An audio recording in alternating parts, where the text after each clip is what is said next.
You understand English. You've studied it for years, but the moment someone speaks to you, your brain freezes. The words vanish, and by the time you're ready to answer, The conversation has already moved on.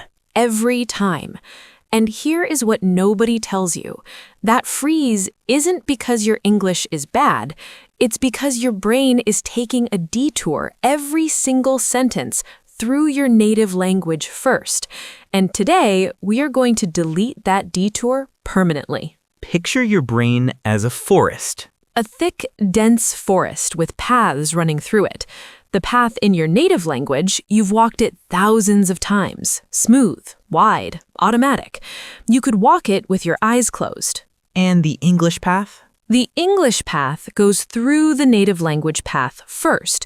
You think in your language, translate, then speak. Every sentence, every time. That's the detour. So every time I speak English, I'm taking the long route through a jungle just to get to the destination. A jungle with no map. And today, we build the direct path. A highway straight to English. No detour, no jungle, no freeze. Welcome to Cafe English Podcast. I'm Ben. I'm Emily. And in the next 30 minutes, your English brain will never work quite the same way again. But first, I need to ask you something honest. When someone speaks English to you right now, what is the first feeling that arrives? For most people at A2 and B1 level, it's not excitement. It's that cold flash of panic. Don't freeze. Don't freeze. Oh no, I'm freezing. The panic about panicking. And that panic is not weakness. That panic is the sound of a brain running 4 steps when it only needs 2. 4 steps? Right now, every time you want to speak English, your brain runs 4 steps. Step 1, hear something. Step 2, process it in your native language. Step 3, build your response in your native language. Step 4, translate that response into English. Then, finally, speak. 4 steps, every single sentence. Every single sentence. Now here is what fluent speakers do. Step 1, hear something. Step 2, respond in English. That's it. 2 steps. No translation, no detour. Wait, so fluency isn't about knowing more words? No. I've spent 3 years learning vocabulary lists. I know. That's the most annoying thing I've heard all week. It was annoying for me, too, when I found out. But here's the beautiful part. The solution isn't more study. The solution is simpler, faster, and available right now. You don't delete the 2 extra steps by learning more. You delete them by practicing differently. Practicing differently. Okay, what does that actually mean? It means, instead of adding information to your brain, you change how your brain processes the information it already has. You build a shorter, faster, more direct path. And the way you build it, Then she's going to say something embarrassingly simple. embarrassingly, an adverb meaning in a way that makes you feel slightly silly by how basic it is. The answer was embarrassingly obvious once someone showed me. The way you build the direct path is to talk to yourself, in English, out loud, every day. Like a sports commentator, but for your own life. A commentator narrates everything happening in real time. He picks up the ball, he passes left, he shoots. You do the same. I'm waking up, the alarm is going off, I don't want to get out of bed, I'm getting up anyway. That last sentence is the most universally relatable English sentence in history. Works in every country, every time zone, every single morning. And the reason this works is not about vocabulary. It's about speed. Simple sentences move faster than the translation habit can activate. You speak before the detour even opens. You outrun the 4-step process. Every time you do it, the direct path gets 1 step clearer. The jungle gets 1 tree thinner. And psychologists call this self-talk, one of the most underrated tools in language learning. Underrated means not appreciated enough, far more powerful than most people realize. This technique is completely underrated. Almost nobody uses it, but it changes everything. So what do you actually say? Because I think people hear talk to yourself and their mind goes blank. I call it the running commentary. Narrate whatever you are doing right now, this moment. I'm listening to a podcast. I'm sitting down. My coffee is getting cold. 3 sentences. Real, simple, present tense. That's the whole drill. My coffee is getting cold. That's genuinely the level of sentence we're talking about. That sentence just built a tiny piece of your direct English path. And here is what I want you to do right now. Stop, look at the room you're in, find 3 objects. Say their names out loud in English. Don't keep listening, actually do it. So, did you do it? I did. Chair, lamp, notebook. And it felt weirdly good. Because those 3 words just traveled the direct path. No translation, no detour. Straight from your eyes to English. And every time you do that, the path widens. Just a little. Just a little, but a little every day. Compounds, builds on itself, gets faster and more automatic, until one day it simply is the path. And here's the line I want you to remember from today. Imperfect daily action beats perfect occasional action. Imperfect daily action beats perfect occasional action. Let that one breathe. That one needs a moment. It does. Now, the running commentary builds the path, but there's a technique that makes the path permanent, that makes words so deeply wired into your brain that no stress, no pressure, no anxiety can erase them. And Ben, you actually experienced this once without knowing what it was. The Lost City story. Tell them. A few years ago, I got completely lost in a city where everyone spoke English. Phone dying, couldn't find my hotel, genuinely panicking. And I stopped a stranger and the English just came out. No thinking, no translating, just words. Softly, because you were feeling something real. Real fear, real urgency. And I still remember the exact words I used that day. But vocabulary I studied the same week, gone by Thursday. And that is not a coincidence. That is neuroscience. And coming up, we are going to take that exact mechanism, the thing that made those words permanent, and show you how to create it deliberately, every day, without needing to get lost anywhere.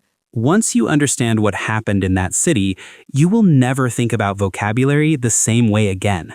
We'll be right there. But first, minigame, because your brain just did a lot of work and it needs 30 seconds of fun. Everyone at home, play along. Beat me. Emily gives a situation, you guess the phrase. Situation 1. You're learning English. You know 100 words, but in every conversation, you use the same 10. Safe words, easy words. You never try anything harder. Never risk being wrong. Playing it safe, choosing the familiar option to avoid any risk. He always played it safe in English. Same 10 words, same conversation, never pushed himself. Got it instantly. Situation 2, you understand 95% of an English podcast, every single word. You feel comfortable, but 3 months later, your English is exactly the same. No better, no worse. Just stuck. Treading water. Putting in effort just to stay in the same place, not sinking, but not moving forward either. He was treading water with his English for months, comfortable but completely stuck. Treading water. And the cure for treading water, we'll come to that in a moment. But first, the neuroscience of permanent vocabulary, because this is the part that changes everything. Why do some English learners break through? Almost overnight, seemingly out of nowhere, while others study for years and still hit that same wall. What is actually different about those two people? Most people would say talent, or time, or maybe just better teachers. That's what I thought too, for years. And then I found out something that made me completely rethink how I practice English. And I want you to sit with the question for a second before I give you the answer, because the answer is going to feel obvious in hindsight. And obvious in hindsight answers are the ones that change behavior. What do you think the answer is? Seriously, pause for a second. What's your guess?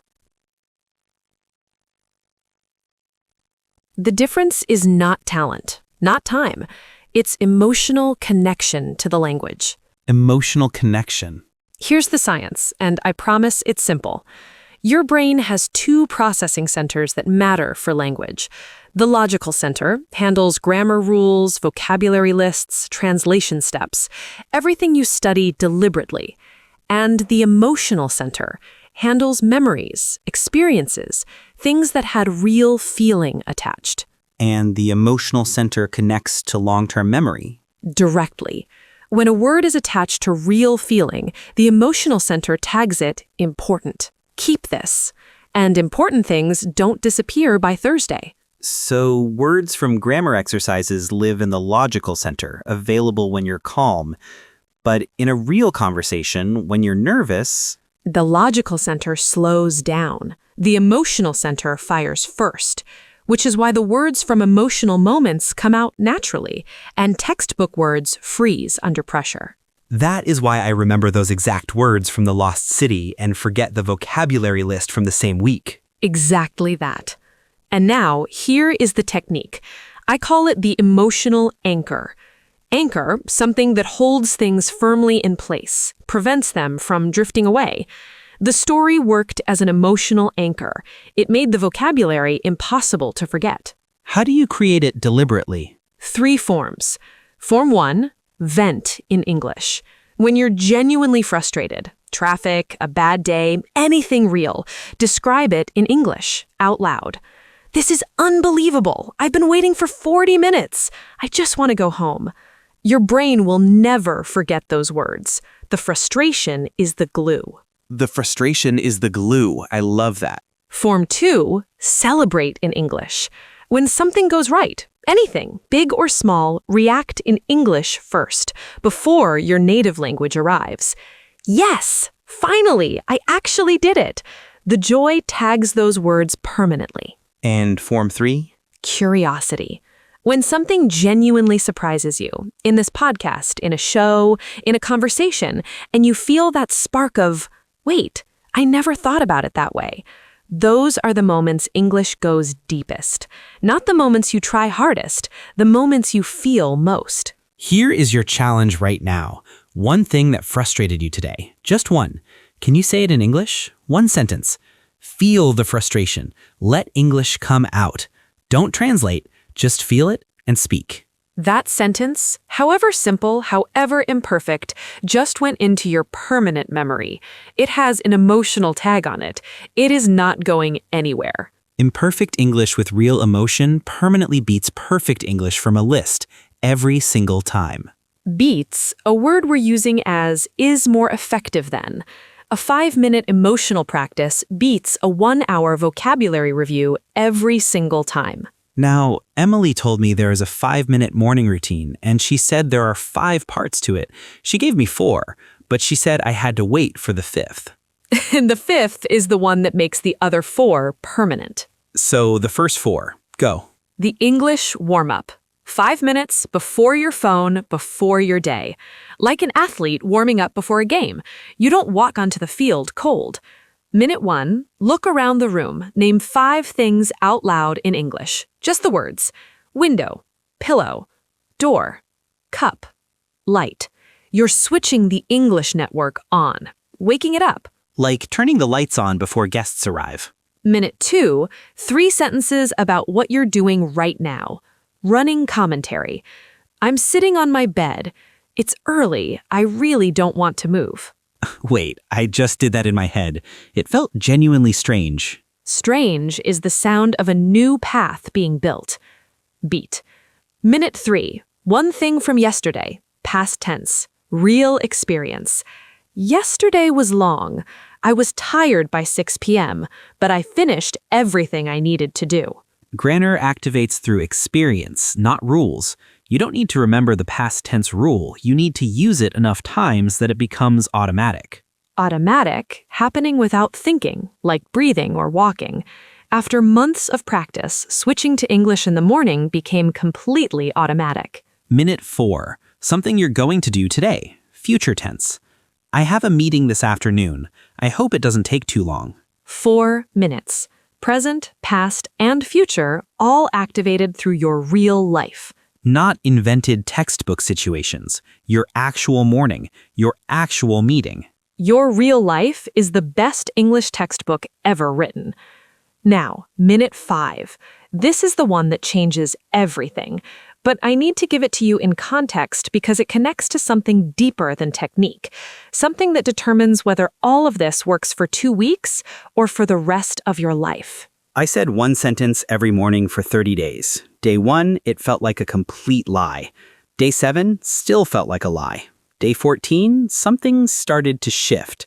Day 30... Tell them what happened on day 30. On day 30, I was in a conversation in English, and I noticed something. I wasn't translating. I was just talking.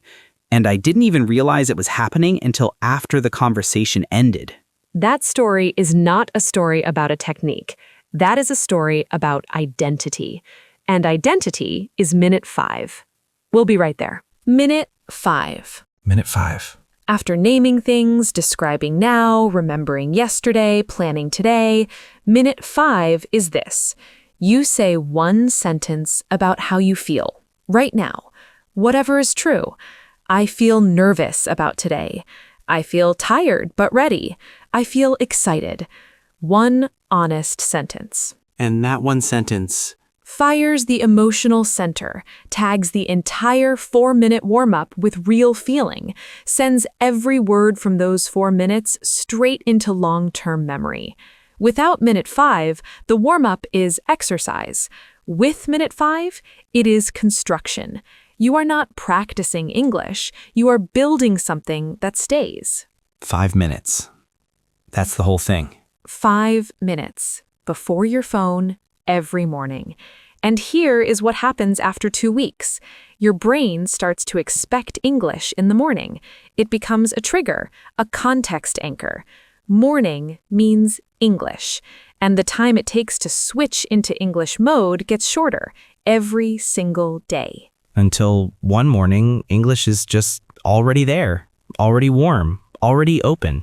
No detour, no jungle, no freeze. Now, the sentence I said every morning for 30 days, Emily, tell them what it was. You tell them. Pause. I am someone who thinks in English. Quietly. 5 words. Day 1, it felt like the biggest lie I had ever told myself in any language. Day 7, still uncomfortable, still strange, but I kept saying it. Day 14, I noticed I was narrating my morning in English without deciding to. It was just happening. Because the identity was starting to change the behavior. Day 30, the conversation happened, the one I just described, and I understood, finally, what those 5 words had been doing. Not motivation, not positive thinking, actual neural rewiring, actual path building. This is what researchers call the identity shift, and here is why it works scientifically, not just psychologically. Your brain takes its operating instructions from your self-concept, the story you tell yourself about who you are. Self-concept, the internal image you hold of yourself, the beliefs that run automatically. Her self-concept as a confident speaker changed how she behaved in every English conversation. If your self-concept says, I am someone who translates, your brain runs the translation program every time. Not because it's wrong, because it's efficient. It delivers what you ordered. Change the order and the brain changes the delivery. And the new order is not, I am already fluent. That would be a lie, and your brain knows it. The new order is, I am someone who thinks in English. Every day, the path gets clearer.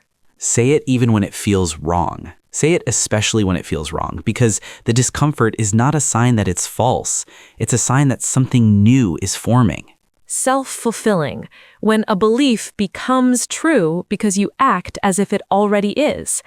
His belief that he was becoming an English thinker was self-fulfilling. He practiced like one, and thinking in English followed. Pause. I want to say something directly to someone listening right now. Gently. We know you're there. The person who has started English 3 times, stopped 3 times, who comes to videos like this full of hope and leaves thinking, yeah, but probably not me. I'm different. I've been stuck too long. You are not stuck because you're not capable. You are stuck because you've been taking the 4-step detour through the jungle, and nobody showed you the direct path existed. Now you know the path exists. And you know exactly how to build it. Pause. Let's do one more game before we close, because this is how language sticks in moments of energy, not in moments of study. Everyone at home, one final round. Play along. Situation.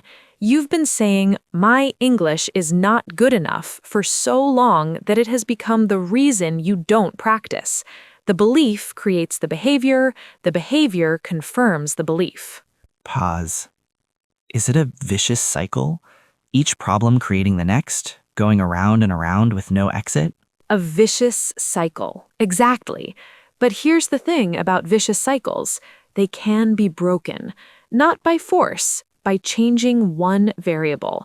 And the variable you change is the sentence you say about yourself every morning. Situation 2. You hit a wall in English. You felt stuck. You almost gave up.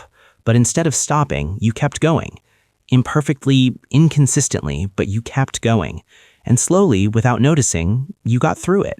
Persevering, continuing through difficulty without giving up, staying on the path even when it's hard. She persevered through every frustrating English conversation until the language started to flow. Persevere. That's the word for what this whole episode has been about. Warmly. Not talent, not perfect study, just perseverance, showing up imperfectly every day, building the path one morning at a time. Okay, here is your entire action plan in one sentence. Tomorrow morning, 5 minutes before your phone, the full warm-up, ending with one honest sentence about how you feel. That's it. That's everything. And one more thing. Say these words out loud right now.